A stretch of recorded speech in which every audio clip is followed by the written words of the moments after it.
Heather, de 16 anos de idade, era jovem, bonita, popular em uma cidade com menos de 2.000 habitantes. Ela era líder de torcida, amiga de todo mundo, uma das melhores alunas da escola e ela seria coroada a rainha da festa. Então o que aconteceu com ela foi um choque para todo mundo. Cê está estranha, com gente esquisita. Olá, meus queridos estranhos e estranhas, tudo bem com vocês? Sejam bem-vindos aqui ao canal onde eu conto casos estranhos, reais, criminais, algumas vezes por semana. Mês de março inicia a nossa contagem regressiva para chegarmos aos 200.000 inscritos aqui no canal. A comemoração aqui já vai começar antes, então eu estou planejando trazer para vocês alguns quadros novos ou vídeos a mais, tudo durante esse mês de março. Não vai ser legal? E uma das primeiras surpresas que eu tenho para trazer para vocês é que eu entrei para o time Insider. E com certeza eu entrei para esse time no melhor momento. Primeiro, essa camiseta linda que eu estou usando é Insider. E aí eu preciso falar para vocês algo dos bastidores que vocês não sabem que acontece.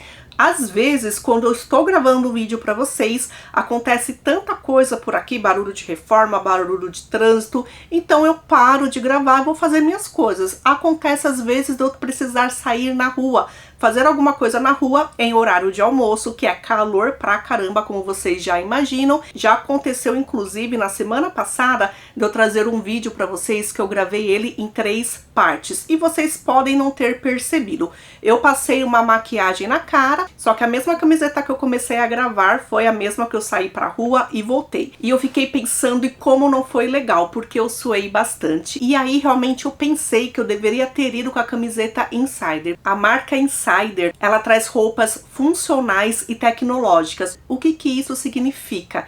Que além do conforto que a gente tem, que realmente é bem grande, ela não desbota e ela tem algo também bem interessante, é que ela desamassa no nosso próprio corpo. E lembra que eu falei pra vocês que eu saí na rua, que eu dei uma suada e voltei? Pois é.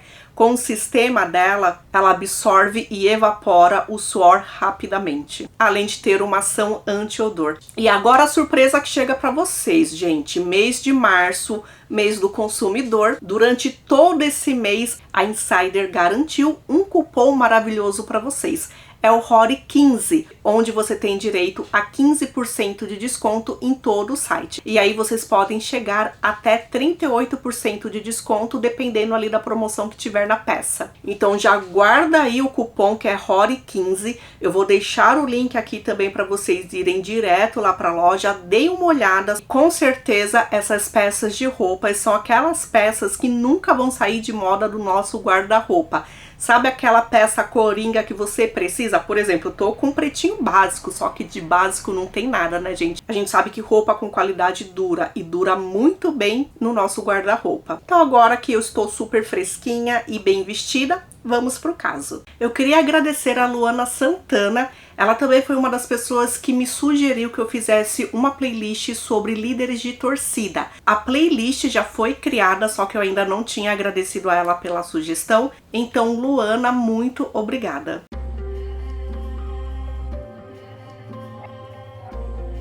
Gayle conheceu o futuro marido dela, chamado Duane, quando ela tinha 14 anos de idade. Ele estava oferecendo o serviço dele como faz tudo numa espécie de leilão, e ela convenceu o pai dela a dar um lance. Enquanto Duane foi fazer os reparos na casa dela, quando ele tinha 17 anos de idade, eles começaram a conversar e aí houve um namoro, e quando ela fez 17 anos de idade, eles se casaram. Gayle tinha recebido uma bolsa de estudos 100% integral para ir para a universidade. Ela iria estudar música. Só que conforme ela se casou, os filhos vieram. Ela teve 3 meninos e uma menina. Heather era a filha número 3. Por causa disso, Duane convenceu ela a ela ser uma dona de casa, para cuidar da casa e dos filhos, e ela concordou. Então a música dela, ela utilizava nos fins de semana, quando ela dava aula na igreja, e ela cantava nos verões. Eles moravam em Lawton, só que em 1974, uma vizinha deles foi violada. Então eles pensaram que aquela estava se tornando uma cidade perigosa, eles resolveram se mudar para a cidade vizinha, pacata, porém seria uma cidade segura para a criação dos seus filhos. E aí eles se mudaram para Waurika, em Oklahoma. Uma cidade que tinha 1988 moradores. Todo mundo conhecia todo mundo. A única filha do casal, chamada Heather, nasceu dia 19 de janeiro de 1980. E, gente, todo mundo naquela cidade sabia quem era Heather. Ela era muito popular, muito comunicativa. Todo lugar que ela ia, ela sempre conversava com todo mundo desde criancinha. Então ela era realmente popular na cidade inteira. Ela sempre estava sorrindo. Uma moça que era dona do salão de beleza que ela frequentava dizia que ela era tão bonita, que mesmo as fotos que foram tiradas dela não representava, não mostrava a beleza real da Heather. No momento da nossa história, ela tinha 16 anos de idade.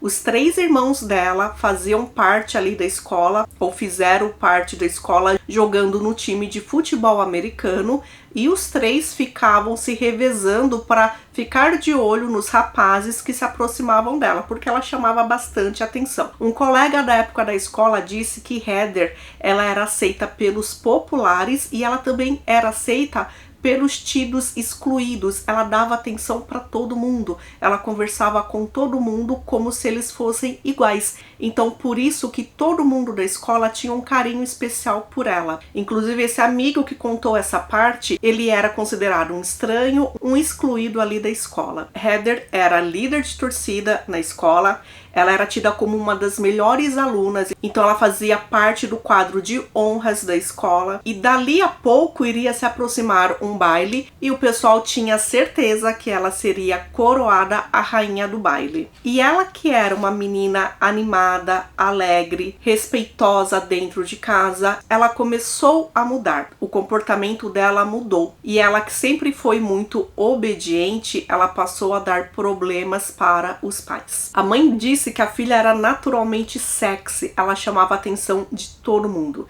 E ela viu várias vezes homens com mais de 40 anos de idade apaixonadinhos por ela, olhando para a filha de 16 anos de forma bem diferente. Só que ela dizia que Heather não percebia esse efeito que causava nos homens. E ela gostava muito de se arrumar. Ela tinha um quarto só para ela, que era um quarto rosa e branco, e ela ficava horas se maquiando, horas arrumando o cabelo. Então, se ela achasse que o cabelo não estava do jeito que ela queria, ela tomava às vezes um segundo banho, um terceiro banho em seguida, só para lavar o cabelo e ter certeza que o cabelo estava do jeito que ela queria. E ela era uma garota que fazia sucesso com os meninos da escola. Ela gostava de chamar atenção. E aí começou a influenciar na saúde dela. Ela passou a provocar vômitos para que ela continuasse magra do jeito que os garotos gostavam. O pai dela era eletricista, ele teve um acidente grave no trabalho, ele ficou com 65% do corpo dele queimado. Ele teve que passar por várias cirurgias, inclusive enxerto de pele. Também teve que fazer fisioterapia e reaprender a andar.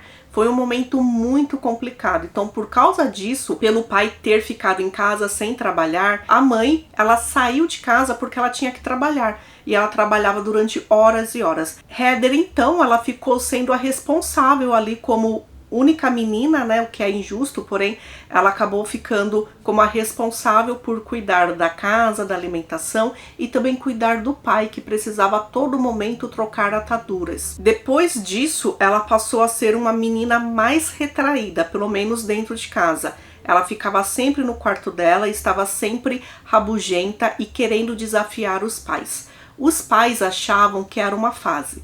No geral, ela era uma ótima garota, então imaginavam que essa fase iria passar e tudo ficaria bem novamente. Ela sairia de uma adolescência conturbada para ser uma ótima adulta. E aí na nossa história entra um rapaz chamado Randy Wood, de 17 anos de idade, que ele era jogador do time de futebol americano. E sim, o atleta e a líder de torcida começaram a namorar, assim como nos filmes que a gente assiste. A família de Randy era uma das famílias mais pobres da cidade. Ele nunca conheceu o pai dele e a mãe dele tinha histórico de drogas. Por isso, quem cuidava dele era a avó. Ele morava com a avó, porém A casa era toda quebrada, janelas quebradas. Eles não tinham realmente dinheiro, sabe, para custear aquilo. O pouco que eles tinham realmente era só para alimentação do dia a dia. Randy começou a fumar maconha aos 9 anos de idade, depois de roubar da mãe. Muitas vezes ele foi descrito como sendo uma criança com os olhos vidrados, então acreditam que ele ficava mais tempo drogado mesmo quando criança, e isso interferiu no crescimento dele intelectual. Então ele era tido como uma pessoa ali com problemas em aprendizado. Infelizmente ele era chamado muitas vezes pelas pessoas que conheciam ele, até os adultos, como o garoto grande e burro, ou como o garoto lento demais. Ele fez amizade com Heather, e uma coisa muito importante para ele, que sempre foi um excluído, foi quando ele se deu bem nos esportes, porque esse foi o ingresso dele ser uma pessoa popular na escola. Então, finalmente, ele estava em um local seguro, em um local que ele não era considerado como o garoto burro. Ele e Heather começaram a namorar, porém era um relacionamento bem discreto, sabe? Parecia muito mais amizade do que um namoro. Eles ficaram 5 meses namorando e a mãe dela nem sabia que os dois eram namorados, porque quando ele frequentava a casa dela, né, a casa da Heather, eles ficavam conversando, assistindo filmes, não tinha aquele toque de namorado. Então, inclusive, a própria mãe achava que os dois eram apenas amigos. Randy dizia que Heather era uma garota destemida, onde as meninas tinham medo de fazer as coisas ou de fugir de casa à noite, escondida dos pais. Ela não tinha esse problema. Ao contrário, parecia que ela estava desafiando os pais para saber quais eram os limites dela. E foi nessa época que ela passou a beber bastante. Com 16 anos, uma adolescente bebendo. Muitas pessoas também, gente, reclamaram, inclusive eu vi isso em comentários de pessoas que moravam na cidade e reclamavam disso. Era uma cidade tão pequena e era uma cidade que não tinha nada. Então não tinha um teatro, não tinha um cinema, não tinha uma quadra fora da escola para as pessoas fazerem esportes. E aí a gente sabe, né, que mente vazia é a oficina do diabo. Então o que parecia ser uma cidade segura para os adolescentes, não era. Aí sim eles saíam para festas que não deviam, bebiam à vontade, usavam drogas. Nesse momento, Heather não utilizava drogas, só que depois de alguns meses do término de namoro com Randy, sim, ela passou a utilizar. Na verdade, gente, em cada esquina daquela cidade tinha um traficante. Então eram coisas assim que os pais não sabiam, porém aquela cidade estava toda infectada. Enquanto Randy fazia parte da família mais pobre da cidade, Josh Bagwell, o melhor amigo dele, era o cara da família mais rica da cidade. A mãe dele casou-se, só que a mãe dele se divorciou. E como ela queria ter uma carreira brilhante, ela deixou os avós cuidando do filho. Então, assim, os avós eram as pessoas mais ricas da cidade. Isso fazia com que Josh, também de 17 anos, morasse na casa mais bonita, tivesse o melhor carro, sempre lançamento. Sabe aquele boyzinho mesmo? Pois é, ele também era amigo da Heather. E aí os três, Randy, Josh e Heather, saíam muito à noite. Eles frequentavam festas que não deveriam, né, com bebidas menores de idade. Então Josh era considerado como cara bonito, rico, porém muito mimado e irresponsável. Ele morava na cidade há pouco tempo, ele foi morar com os avós aos 16 anos de idade, que davam tudo o que ele queria e eles podiam, né, eles tinham condições para isso. E também ele tinha problemas com a autoridade. Ele foi preso por dirigir bêbado e ele fez um escândalo, resistiu à prisão e ele gritava dizendo que queria o advogado dele. Ele já sabia que ele tinha um certo poder. As pessoas falavam que Heather ficou interessada nessa vida de glamour do Josh. Os três também tinham um amigo em comum, um rapaz mais velho que já tinha saído da escola de 20 anos de idade, chamado Dennis Wayne Goss. Ele morreu dia 25 de setembro de 1996, quando tirou a própria vida. Ele era um dos garotos usuários de droga e Heather conhecia ele desse meio aí. Só que a morte dele chocou todo mundo, o que deixou Josh e Heather bem tristes. Então nós temos uma garota que estava se fechando para a família, que teve a morte de um amigo assim que bateu forte nela e isso fez com que ela bebesse mais e mais. Então, naquele final de setembro, quando todo mundo estava chateado com a morte do amigo, teria um jogo de futebol americano. Ela estava lá com as líderes de torcida, só que sempre quando tinha um intervalo, ela saía com uma das amigas, ia lá no canto e naquele canto elas bebiam algo alcoólico. Aí elas foram descobertas, levadas para a diretoria e elas teriam então alguns dias de suspensão. Heather ficou muito mal com essa história, ela ficou com medo de não poder nunca mais participar, de ser líder de torcida e ela estava envergonhada, ela chorou muito. Dava pra perceber que era alguém que não tava bem, sabe? O emocional dela não era esse. A mãe percebeu já alguns sinais estranhos. Inclusive, uma amiga da escola dela disse que ela começou a cortar a si mesma. E normalmente quem faz isso, que é para sentir dor, é uma pessoa que está desesperada pedindo ajuda. Dia 2 de outubro de 1996, Gayle chegou em casa e abriu a conta de telefone. E era uma conta assim com valor absurdo. Era uma conta de $300. Imagina isso em 1996. Hoje daria mais ou menos R$1.500. Imagina na década de 90 o quanto que era significativamente cara essa conta. Heather tinha feito amizades em um acampamento de verão com o pessoal da igreja e ela passou então a ligar para essas pessoas. Só que eram ligações intermunicipais, né? Então a conta veio. Daí a mãe começou a discutir com ela e saiu a frase: "A única coisa que você me faz é gastar dinheiro". Então, para uma pessoa que já estava assim com vários problemas, né, isso se agravou. Uma amiga dela dizia que Heather parecia ser somente feliz externamente, porém dentro dela ela estava passando por vários problemas. Inclusive a mãe dela percebeu que ela não estava normal e no dia 3 de outubro de 1996 ela tinha marcado à tarde, depois da escola da filha, uma consulta com um psicólogo. Então já tinham detectado que a filha não estava normal e estavam buscando ajuda para ela. Dia 3 de outubro também seria o dia que ela voltaria para a escola. Naquela noite, antes de dormir, ela foi até o quarto dos pais, deu boa noite, pediu para a mãe acordá-la e disse para o pai: "Eu te amo". O que Gayle, a mãe, percebeu que realmente foi um cutuco para ela, né? Porque ela fez questão de dizer somente para o pai que amava o pai. Ela ainda estava brigada com a mãe. Então, quando chegou no dia 3 de manhã, que a mãe foi chamá-la para ir para a escola, ela percebeu que a filha não estava lá. Inclusive, provavelmente, ela nem tinha dormido em casa. Assim que a mãe percebeu que ela não estava em casa, ela foi para a polícia. Só que a polícia soube da briga e soube do histórico de Heather e disse que era apenas uma adolescente chateada que tinha fugido, só que voltaria para casa. E a mãe disse que não era bem assim, que ela conhecia a filha dela. Tinham até sugerido que ela não iria voltar para a escola por vergonha, só que não, ela disse que a filha dela não fugia de nada. Então ela mesma passou a bater ali na porta dos vizinhos, passou a questionar as pessoas, ninguém sabia de nada. Ela telefonou então para o Randy e ela descobriu que o Randy também não tinha ido para a escola aquela manhã. Ele disse que tinha tido uma festa com Josh na noite anterior, num trailer que fica na casa dos avós do Josh.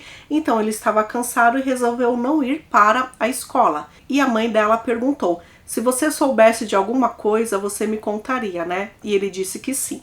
Ele disse que não tinha visto o Heather na noite anterior, porém, se soubesse de alguma coisa, iria informá-la.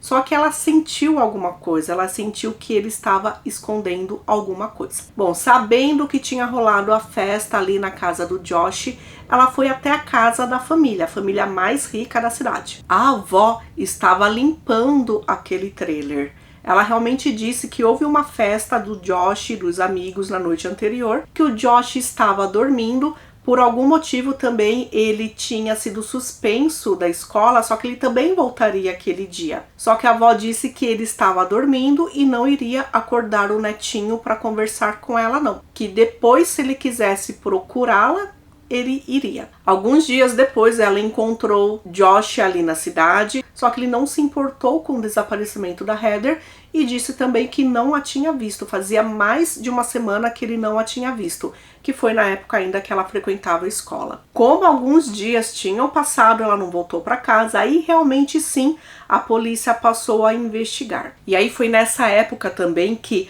a mãe descobriu que à noite ali na cidade existe vários laboratórios de drogas. Então ela levou os filhos para aquela cidade achando que seria um lugar seguro, só que não. E nenhum adulto aparentemente sabia que aquilo era daquela forma. Então a polícia local pediu ajuda para a polícia estadual e agora eram mais pessoas procurando por Heather. Então, dia 9 de outubro de 1996, um fazendeiro estava dirigindo e ele estava com a netinha dele na caminhonete. Aí a netinha apontou para o rio e falou: "Olha, vovô, parece que tem alguma coisa ali." Ela disse inclusive que era um corpo. Só que nesse momento, nesse dia, o avô não tinha ido com o óculos dele, então ele não enxergava bem de longe. Ele achou então que era um bezerro e disse para a neta que era só um bezerro que deveria ter se afogado. No dia seguinte ele voltou lá sozinho, dessa vez com óculos, e aí realmente quando ele olhou para o rio, parecia realmente ser um corpo. Ele se aproximou, enxergou uma perna de uma moça, era uma moça loira, e ele imediatamente telefonou para a polícia. Só que, gente, não estava esse corpo mais em Oklahoma, esse corpo estava no Red River, que fica no Texas. Na verdade, fica ali bem na divisa, só que ela foi encontrada no Texas. Era um corpo de uma moça. Texas Rangers foi chamado, retirar o corpo dela de lá. O xerife disse que foi um baque para ele retirar o corpo daquela jovem e ele pensou imediatamente na filha dele. Ele tinha uma filha adolescente, então tirar aquela jovem do rio foi algo assim que pegou ele de jeito. Não dava para identificar quem era. Era um grande estado de decomposição, porém eles estavam procurando uma jovem de 16 anos de idade que tinha desaparecido. Entraram então em contato com a família da Heather e o pai foi até a delegacia para identificar. Só que mesmo por fotos não deixaram ele olhar porque realmente ela estava num estado bem feio. Porém tinha duas coisas ali importantes para determinar que o corpo era Heather. Uma era o aparelho ortodôntico dela e outra coisa era o anel dela, que era o anel que ela ganhou do pai ao completar 16 anos de idade e ela não tirava aquele anel de jeito nenhum. Então sim, aquele corpo era de Heather. Só que como Heather foi parar ali no Texas, gente? Como? A notícia pegou toda a cidade assim de choque, um choque tremendo. A mãe dela foi aos prantos, ficou mais de uma hora ali chorando, sem entender realmente o que tinha acontecido, batendo no marido, né, de tanta raiva que ela tava.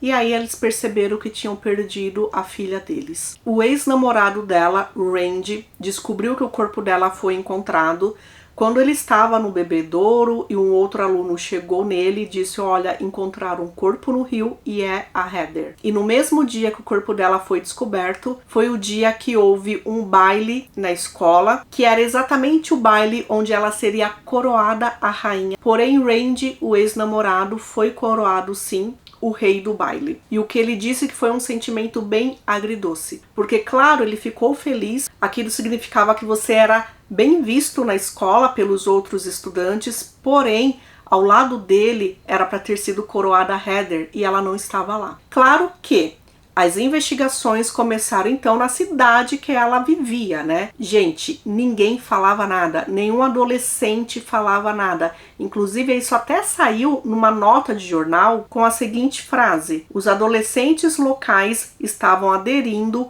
a um código de silêncio que deixaria a máfia orgulhosa." Ou seja, se alguém sabia de alguma coisa, ó, zíper na boca. Só que a mãe dela, que já tinha suas suspeitas, que já tinha feito sua investigação, né, antes de localizarem Heather, passou toda a informação para os policiais. E ela tinha dois suspeitos: Randy, o ex-namorado, e Josh, o cara mais rico da cidade. E outras pessoas também falaram que Heather saía muito com os dois. E citaram, gente, que naquela festa que os dois estariam, ela tinha sido convidada para fazer parte. Todos os estudantes deram seus depoimentos. Perceberam que Randy tinha uma história que parecia uma história decorada, que ele estava na festa com Josh e com um outro amigo e que Heather nunca apareceu por lá. Ele disse que naquela noite estava no trailer do Josh bebendo e jogando dominó. Ele, Josh e um homem chamado Curtis Gamble. Curtis tinha 19 anos de idade e era um rapaz mais velho que andava com a galera, e Curtis era melhor amigo do Dennis, que era aquele rapaz que tinha tirado a própria vida. Teve um dia que os policiais chegaram de surpresa na escola, interceptaram o Randy e o Randy olhou para eles com um olhar assustado, tipo, meu, o que vocês estão fazendo aqui? Ou, meu, será que eles me pegaram? E aí eles perceberam assim que o Randy sabia de muito mais do que queria falar. O médico legista determinou que Heather tinha recebido 9 tiros, o que é algo chocante, né? Basicamente ela foi executada. O primeiro tiro dela foi na nuca dela, que já foi um tiro assim suficiente para deixar ela totalmente desfigurada, e os outros 8 tiros foram no restante ali do corpo dela. Só que todos os tiros foram nas costas dela. As balas que tiraram a vida dela eram balas assim totalmente potentes, e somente um local ali na cidade vendia essas balas. Os policiais foram até aquela loja e conseguiram, através de recibos, verificar quem comprou aquelas balas. Josh. Pois é, o riquinho da cidade. Ele tinha comprado munição, só que ele não tinha uma espingarda para aquelas balas. O dono da loja disse que ele estava com outro homem. E olhando ali nas fotos, o dono identificou que quem acompanhava Josh era Curtis. Então, tanto Curtis como Josh como Randy estavam juntos aquela noite, só que os três garantiam que Heather não estava com eles. A polícia tinha certeza de uma coisa: que os 3 garotos estavam relacionados com o que aconteceu com Heather. E entre as versões de Curtis e Randy, eles acreditavam que quem falava a verdade era Randy. Nunca passou pela cabeça deles que Randy atiraria em alguém. Coincidentemente, gente, olha só, Josh era criado pelos avós, Randy foi criado pela avó, e Curtis também foi criado pela avó dele, numa cidade a 30 quilômetros ali de Waurika. Quando foram interrogar Curtis, ele não foi prestativo.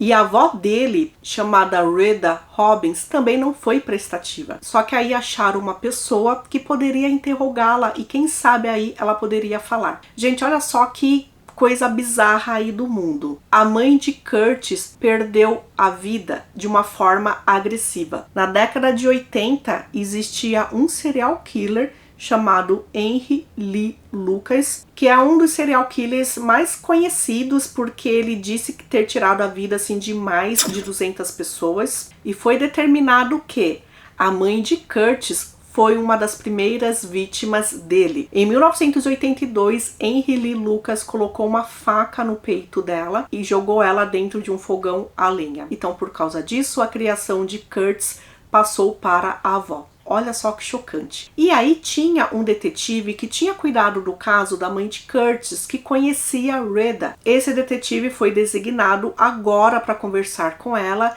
e aí ela foi mais solícita, né? Porque ela reconheceu o quanto que eles fizeram ali na investigação da morte da filha dela, e ela contou então algumas coisas interessantes. Contou, inclusive, que quando estava vendo notícias do corpo encontrado da Heather, Curtis virou para ela e disse: "Vovó, eu não dou a mínima para aquela garotinha." Ela também disse que o neto tinha assim uma espingarda, só que ele tinha desaparecido com aquela arma recentemente. E ela disse que quando era criança ainda, ele conseguiu uma arma, levou uma arma para a escola. E esse rapaz, Curtis, gente, era um cara bem problemático. Ele abandonou a escola, só que quando ele frequentava, ele arrumava briga entre as pessoas, pegando, por exemplo, 2 garotos fracos e incitando os 2 a brigarem entre si. Ele dizia que se os 2 não brigassem, ele iria bater nos 2. Olha só que maluquice, né? E esse Curtis, ele saía dirigindo e atirando nos animais que ele encontrava na rua. Então ele atirava em cachorros que estavam nos quintais de suas casas, e também ele atirava, por exemplo, em vacas que estavam pastando. Ele era bem estranho. E outra coisa importante que Rheda falou para os policiais é que quando Curtis era jovem, ela levava ele para pescar naquele rio, que era exatamente o rio onde Heather foi encontrada. Era uma região que Rheda conhecia bem e que o neto conhecia bem também. Quando Curtis tinha 15 anos de idade, ele estava em um centro de detenção juvenil por ter cometido já alguns crimes. E lá ele se gabou para uma pessoa dizendo que ele tinha uma certa fantasia. E essa fantasia era raptar uma garota, ter relação forçada com ela e depois explodir a cabeça dela. Um dos policiais que já tinham prendido Curtis disse que Curtis era um cara totalmente do mal. Estar com ele parecia que realmente você sentia a presença do mal. E foi Curtis a primeira pessoa a falar com os policiais o que aconteceu com Heather. Segundo a versão dele, ela tinha fugido de casa e tinha ido para o trailer onde estavam os três e ela chegou. Ele disse que não a conhecia, que conheceu ela naquela noite, e Curtis e Randy saíram a pé para conversar, para beber. Enquanto isso, lá no trailer, Josh embebedou ela e aí aproveitou-se dela intimamente. Quando os dois rapazes voltaram, ela estava toda arrasada e passou a beijar os dois, feliz que os dois tinham voltado. Nesse momento, os dois pensaram em se aproveitar da moça, só que ela desmaiou. Quando ela acordou gritando e aí Josh pirou, porque ele disse que ela iria contar que ele tinha abusado dela. Segundo Curtis, Randy também ficou com medo de ser associado a abuso. Isso porque ele disse que o Randy também tinha tentado ter relações com ela, só que não conseguiu. E foi ideia de Randy, então, colocar a garota no carro, levá-la até uma ponte, atirar nela e jogar ela da ponte. Curtis disse que a ideia foi do Randy e quem atirou foi o Randy, porém os três depois jogaram o corpo dela no rio. O detetive acreditou nessa versão, só que não acreditou que Randy foi a pessoa que atirou. Então, finalmente, o Randy conta a versão dele. Ele disse realmente que eles estavam no trailer, que Josh e Heather quiseram ficar sozinhos. Quando os rapazes voltaram, o Heather estava se sentindo mal porque ela teve relações com Josh, sendo que ela nunca tinha tido relação com Randy. Ela se sentiu culpada porque os dois tinham sido namorados. E ele disse que não tinha por que se preocupar, porque a história deles já tinha acabado. E como ela tinha bebido muito, ela estava desmaiando, acordando, desmaiando, acordando. Curtis teve a ideia de abusar dela enquanto ela estava desmaiada. Então ele disse que Curtis abusou de Heather. Ele próprio já estava com as calças abaixadas para fazer a mesma coisa em seguida. Só que depois ele resolveu não fazer, ele desistiu. Deixaram Heather lá no trailer sozinha. E quando ela acordou, provavelmente nesse momento ela estava sem roupa, ela acordou assustada e percebeu o que tinham feito com ela. Ela acordou gritando. E logo depois disso, ela desmaiou novamente. Aí Curtis ficou pilhado porque ele falou, ela vai contar que eu a violei. Então foi ele que teve a ideia de tirar a vida da Heather. O Randy disse que aceitou, porque ele achou que ele só estava brincando ou falando da boca pra fora. Curtis fez a cabeça do Josh também, dizendo que ele seria acusado. Curtis começou a dar ordens. Ele disse para os dois rapazes vestirem-na. Ela foi vestida, jogaram ela na caçamba da caminhonete do Josh. Randy imaginou que depois de um tempo dirigindo, eles iriam esfriar a cabeça, só que não foi isso que aconteceu. Aí eles chegaram até a ponte, que é uma ponte que Curtis conhecia bem. Pegaram a menina, jogaram ela no asfalto. Nesse momento, o Randy disse que entrou dentro do carro e fechou os olhos porque ele não queria saber ou ver o que ele imaginou que iria acontecer. E foi nesse momento que ele escutou os tiros. 9 tiros que tiraram a vida de Heather. Curtis deu ordem, então, deles jogarem Heather na ponte e foi isso que os três fizeram. Randy passou por um teste do polígrafo contando essa história e foi confirmado que ele dizia a verdade. Curtis também fez o teste do polígrafo e ele foi reprovado nesses momentos ali que ele dizia que quem tinha atirado foi Randy. Então sim, eles sabiam que Randy foi só um espectador. E quanto ao Josh, o mimadinho? Pois é, Josh era esperto, ele não falava nada, nunca falou nada, nunca nem topou fazer o teste do polígrafo. Então no momento que Randy fazia o teste do polígrafo, o pessoal, através de um mandado, foi até a casa do Josh. Olharam o quarto dele, pegaram o que queriam pegar e levaram ele para a delegacia. Enquanto ele estava dentro do carro do delegado, do xerife no caso, o xerife comentou com ele: eu tenho certeza que você ficou algumas noites sem dormir depois do que aconteceu com Heather. Gente, porque era algo normal, né, gente? Aconteceu isso, quem que não ficaria sem dormir? E aí olha só a resposta do Josh: você acabou de me acordar, parecia que eu estava tendo problemas para dormir? Gente, ele disse isso com um sorrisinho bem sem vergonha, sabe? E a partir disso, ele buscou o direito dele de ficar em silêncio. Mesmo sem dizer nada, com o que os outros dois falavam já era o suficiente para ele permanecer preso. Então, os 3 foram presos e acusados de ter tirado a vida de Heather. Gente, um fato interessante é que por isso ter acontecido no Texas e não em Oklahoma, a sentença deles seria mais pesada. No Texas, há sim a pena de morte e o promotor Tim já tinha dito que ia pedir sim a pena de morte. Só que aí, gente, olha só. Por mais que os 3 fossem a julgamento, poderia ser que Josh saísse inocentado, porque ele nunca disse nada, ele nunca se incriminou. Eram só 2 pessoas que fizeram parte contra ele. E entre essas 2 pessoas, Curtis colocou a culpa maior no Randy e Randy colocou a culpa maior no Curtis. Era uma troca ali de acusações. Josh poderia assim sair impune dessa. Então o que os promotores fizeram? Eles queriam oferecer um acordo para os 2 rapazes. Dessa forma, quem só iria a julgamento era Josh. Porém, os 2 iriam como testemunhas de acusação. Claro que primeiro a família de Heather tinha que aceitar. Eles preferiam que existisse um acordo e aí através desse acordo eles não receberiam a pena de morte.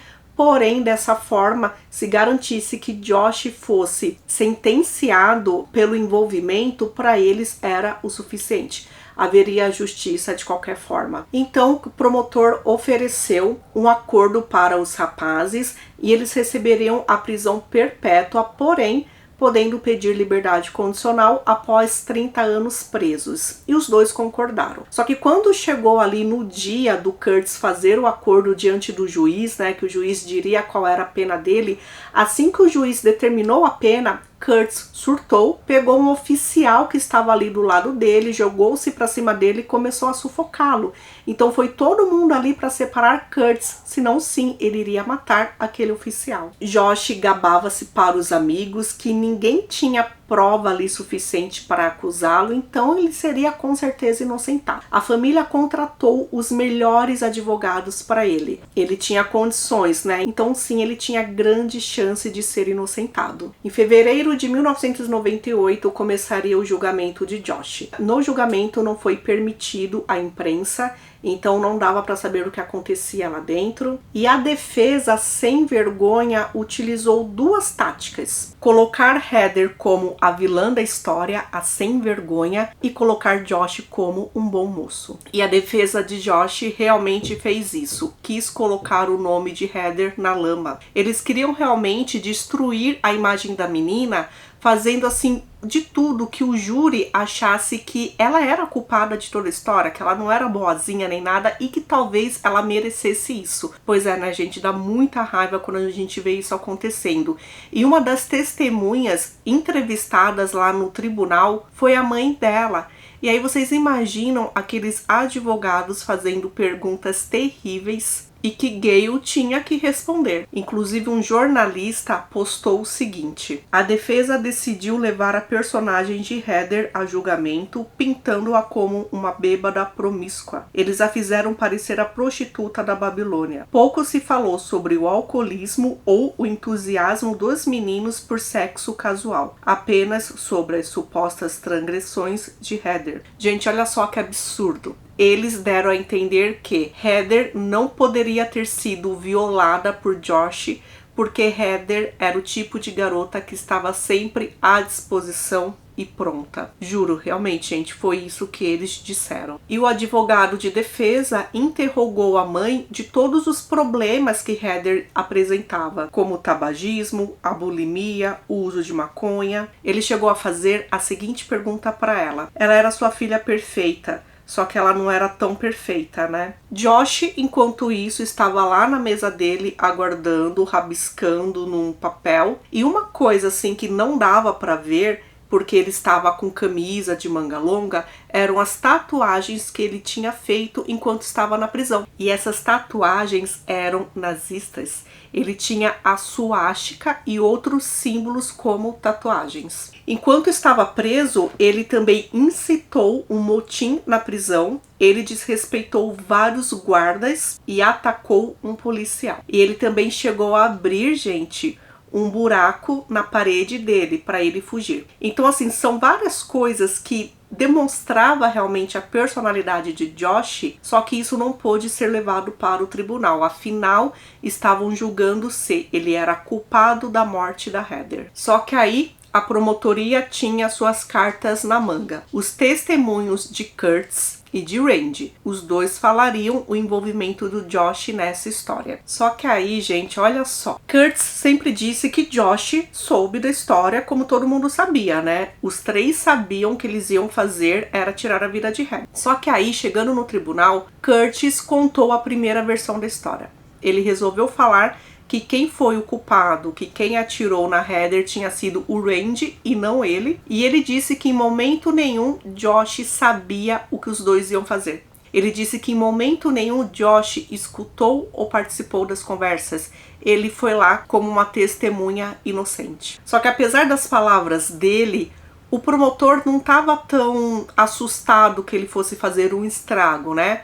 Por quê? Kurtz era um mal aí encarnado, então dava para perceber que ele não era um cara confiável. Ele iria confiar realmente na versão do Randy, que é o que importava pro júri. Só que aí, gente, olha só, tinha uma coisa que ia pegar pesado ali enquanto estivesse interrogando o Randy. Lembrando que os advogados eram particulares, eram bons advogados e que não estavam nem aí em ferrar todo mundo para inocentar o queridinho deles. Então o que ia pegar é o seguinte: a partir do momento que eles fizessem a pergunta pro Randy se ele tinha feito algum acordo e esse acordo ele tinha que falar que Josh participou para diminuir a pena dele, ele iria falar que sim, né? E aí ele poderia perder a credibilidade diante do júri. Só que um dia antes dele testemunhar, o Randy cancelou o acordo que tinha feito com a promotoria. Aí o promotor ficou preocupado, né? Porque já tinha Kurtz querendo inocentar Josh e agora também o Randy não iria mais ser testemunha.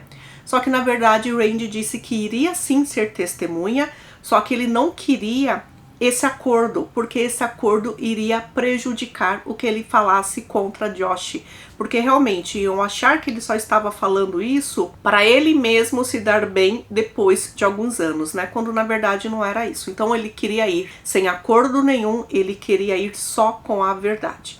E a partir do momento que ele contou a versão dele, e a versão dele não prendia ele a nada, as pessoas acreditaram no que ele disse.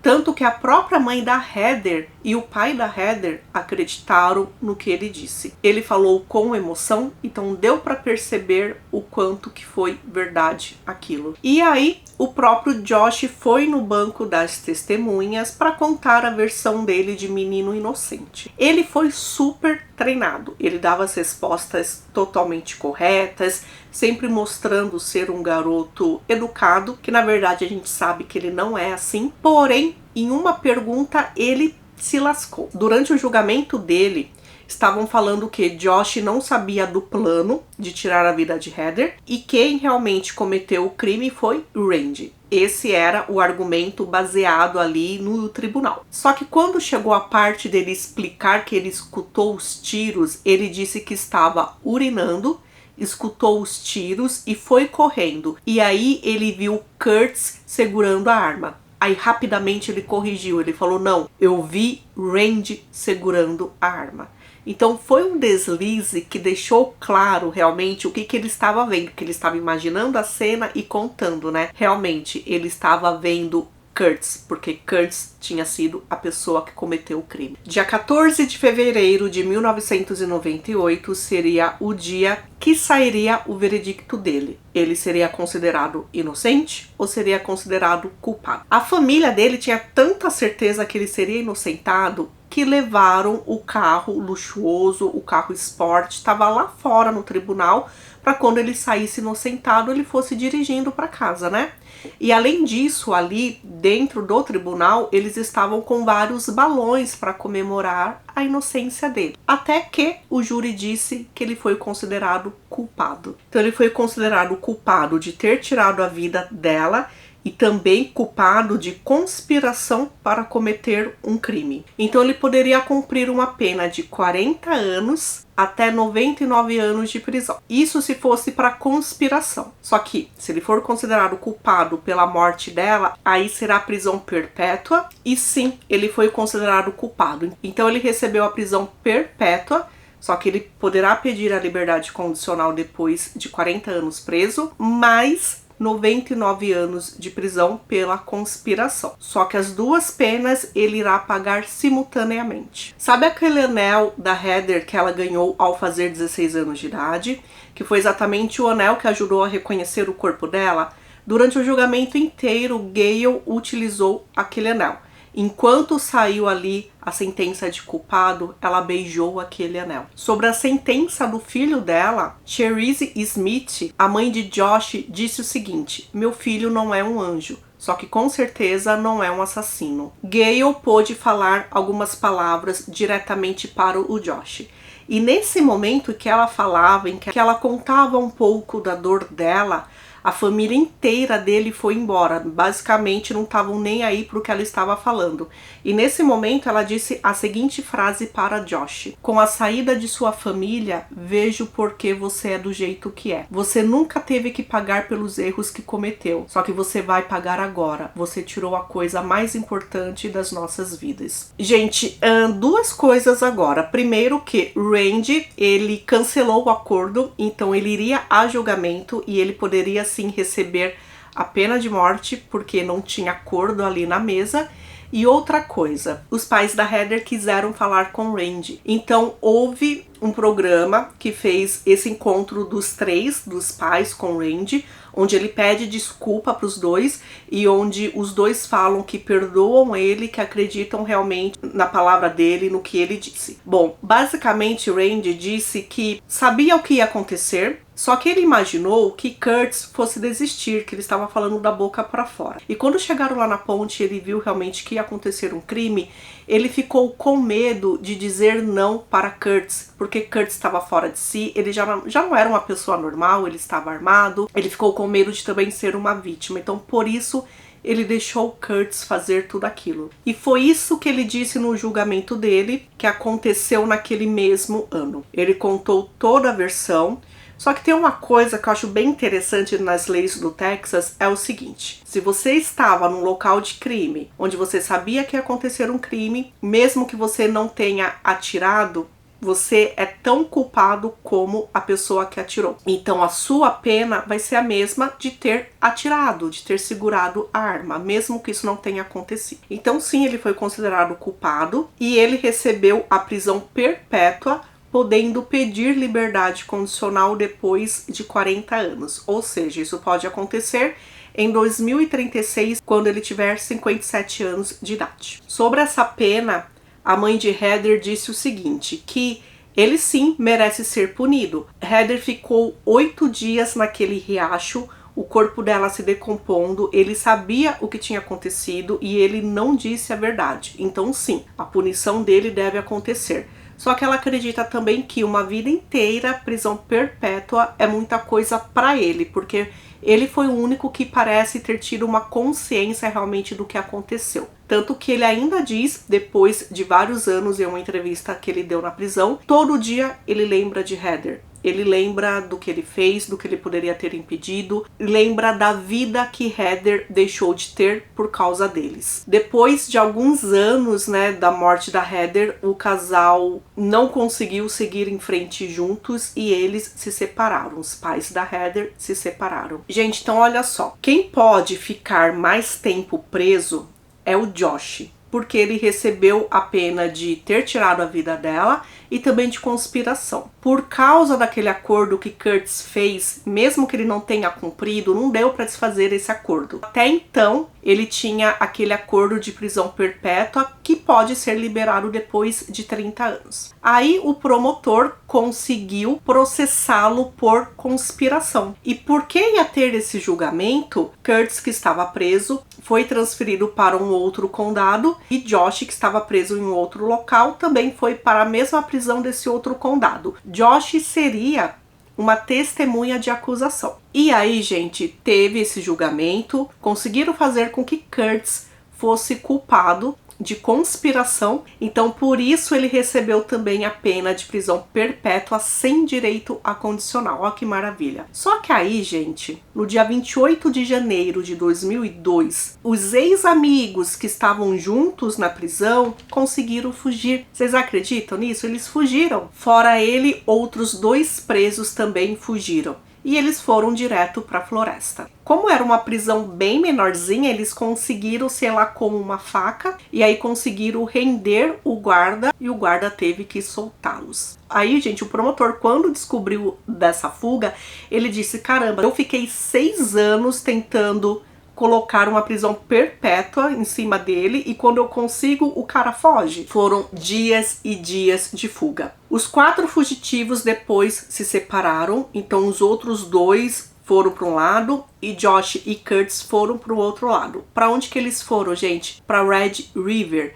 exatamente o lugar onde Curtis conhecia tão bem, onde exatamente ele jogou Heather daquela ponte. Ele foi direto para casa do pai daquele amigo dele que tirou a própria vida, o Wayne, aos 20 anos de idade, lá em 1996 também. Conseguiram roubar uma caminhonete e fugiram dirigindo. Depois de alguns dias, o caminhão foi encontrado, isso significava que agora eles estavam fugindo a pé mais uma vez, e sempre tinha, assim, sinais que eles ficavam escondidos em algumas cabanas de caça. Até que depois de 9 dias em fuga, eles foram presos. E algumas semanas disso, quem foi presa foi a mãe de Josh, a Cherise Smith. Por quê? Ela levou 2 bíblias para a prisão, porque os rapazes ainda estavam lá na mesma região juntos. Levou 2 bíblias, né, uma para cada um. Só que os guardas descobriram que dentro das bíblias tinham mini serras. Ou seja, eles iriam fugir mais uma vez. Então, por causa disso, ela foi presa. Ela fez um acordo, então, com a promotoria para não ir a julgamento. E por isso ela ficará, no caso, né, já ficou 8 anos presa. Falando de novo do Dennis Wayne Goys, aquele amigo de anos atrás, né, que tirou a própria vida, o caso dele foi reaberto. Eles começaram a achar estranho porque Heather estava com um temperamento totalmente diferente do que ela costumava ter. E Heather perdeu a vida uma semana depois do Dennis. E quando foram ver a cena, né, em que o Dennis cometeu contra a própria vida, o invólucro da bala que estava perto dele não parecia de acordo com um tiro que foi encontrado na cabeça dele. Então poderia ter sido sim uma encenação. O pai dele disse que semanas antes dele perder a vida, ele chegou a comentar com o pai que estava com medo de ser morto. Então pode ser sim que Heather soubesse de alguma coisa da morte do Dennis, porque foi depois da morte dele que ela ficou bem bitolada mesmo e que por isso ela foi calada. Então a causa da morte dele foi mudada para causa desconhecida. Porém, gente, pelo que eu investiguei, até hoje não foi pra frente, eles não conseguiram provar nada. Os 3 continuam presos, óbvio, e Randy agora é um homem casado. Uma mulher da Nova Zelândia chamada Larissa assistiu ao documentário com ele e ficou chocada quando descobriu que ele foi preso com 17 anos e só poderá pedir a liberdade condicional depois de 40 anos preso. Ela passou a se comunicar com ele através de cartas e houve então um relacionamento. Ela foi para os Estados Unidos, sempre visitava e em uma dessas visitas eles se casaram. Ela, junto com algumas outras pessoas, tentaram um novo projeto de lei, fazendo com que as pessoas que tivessem sido presas por algum crime, né, um crime hediondo, com menos de 18 anos, para que eles pudessem pedir a liberdade condicional antes de 40 anos, porque é muito tempo preso. Só que, pelo que eu vi, essa lei não foi autorizada. Tanto Duane quanto Gale casaram-se novamente. Duane faleceu dia 11 de setembro de 2014, com apenas 63 anos de idade. Gale casou-se no ano 2000 com um homem chamado Jim Fulton. Jim faleceu em 2012 e ela faleceu dia 10 de janeiro de 2015 com somente 60 anos de idade. A gente tem uma história que daria para ser uma comédia romântica feita realmente no ensino médio. Então nós temos a líder de torcida, o jogador de futebol, o cara mais rico da cidade, nós temos o vilão, nós temos a morte suspeita de um rapaz uma semana antes, nós temos um submundo na cidade. Quando escurece, a droga rola à vontade. Isso significa que uma cidade, mesmo ela sendo